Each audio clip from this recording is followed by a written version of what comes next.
This is One on One.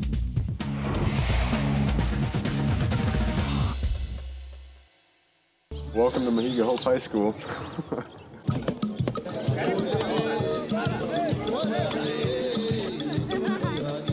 The local leadership is in full support of what the Nobelity Project is doing. So it'll be 8 classrooms, the library, and the computer lab.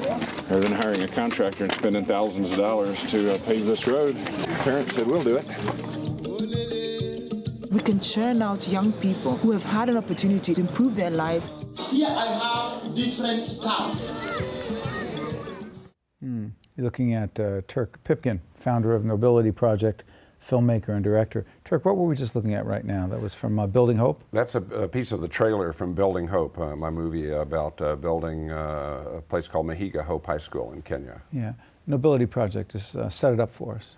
Well, we're a global education nonprofit, and we make movies about global issues, problems, and solutions. And then there's profits along the way somewhere. We use those to build partner projects like that high school. Where'd the idea come from? You know, it came from, oddly enough, here I am in Paterson, New Jersey. A lot of it, the ability to do it came from The Sopranos in some ways. I had been writing. Well, let's take a step back. Yeah. We just leaving the studio was Vince Curatola.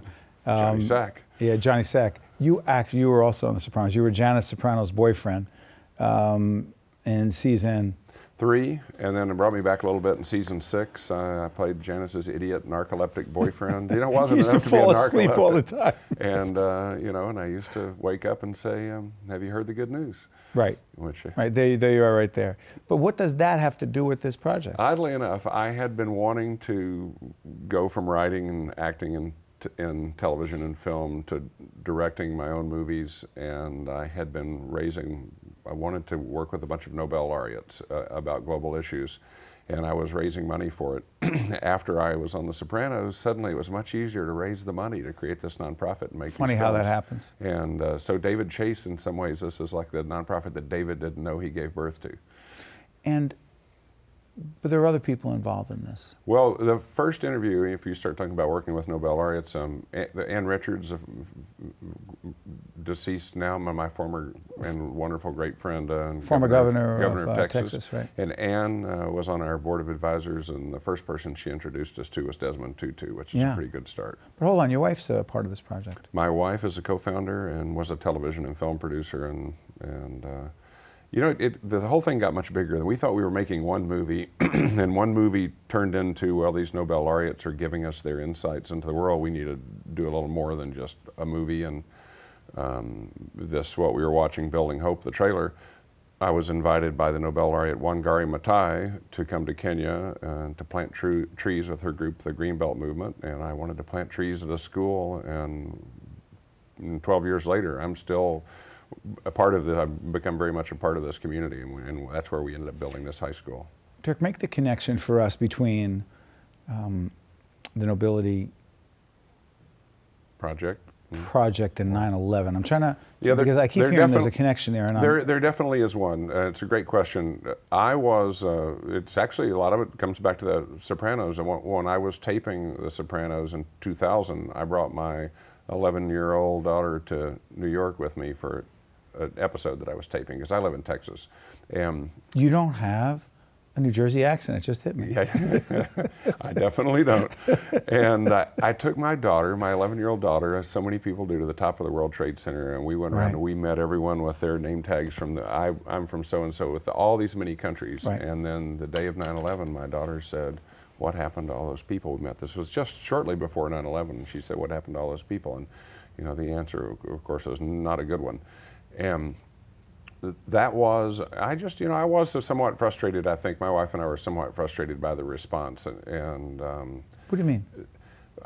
By the time we got into Iraq, this is not about politics, and this nonprofit's not about politics. Our country's official response. Yeah, I just felt like that whatever the military was doing and whatever politics was doing, it was also incumbent upon individuals to find ways to connect to the world. That we don't really see much about the world around us.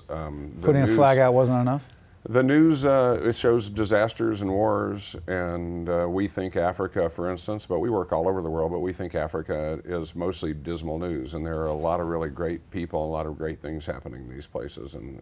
But that's not news. It wouldn't be on the news. It's only on the news because it's out of the ordinary. I mean, my goal is not to blame the news. My goal is just to go meet and see and show people who are doing great things in the world and who have great dreams just like we do here. But you're trying to change things. You're trying to have a different outcome. You know, the outcome, I think it's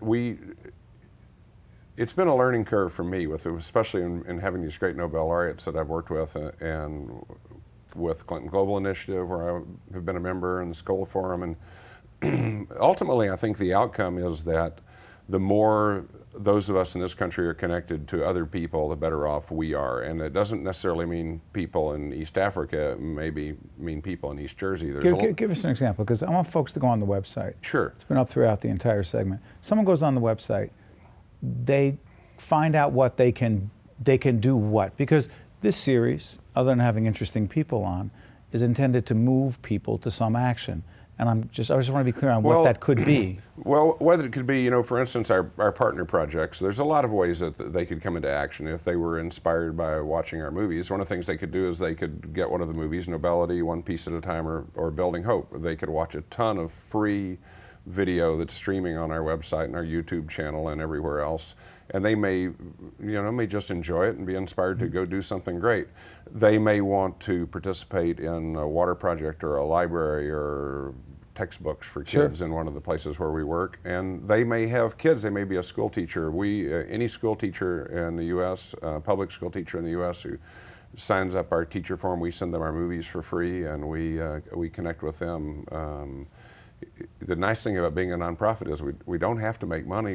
The goal of what we do is to connect people to each other. But the other thing is the high school that you're connected to there. Give us an update on what's happening there. Well, describe it for folks. Well, we built a water system at this school. I planted trees, and they had planted some trees that looked like they were brown, and the principal said, well, it's a long ways to the water. And I assigned each kid a tree to water, and I said, how far? I said, about 1.5 miles. I said, what about the water they drink at school? And he said, well, it's about 1.5 miles, and it's from a river. It makes them sick. And I said, well, we need to get a water system going here. And he said, we were really trying. So we partnered with him to build a water system. And that water system was actually funded by a 13-year-old kid as his mitzvah project. He heard me talking about this school and came up to me and said, I want to raise that money. And the water system led to new classrooms and a computer lab and then more of a middle school. And then when we were there celebrating with the community, they said, well, we don't have a high school. We would love for kids to not end their education at the 8th grade.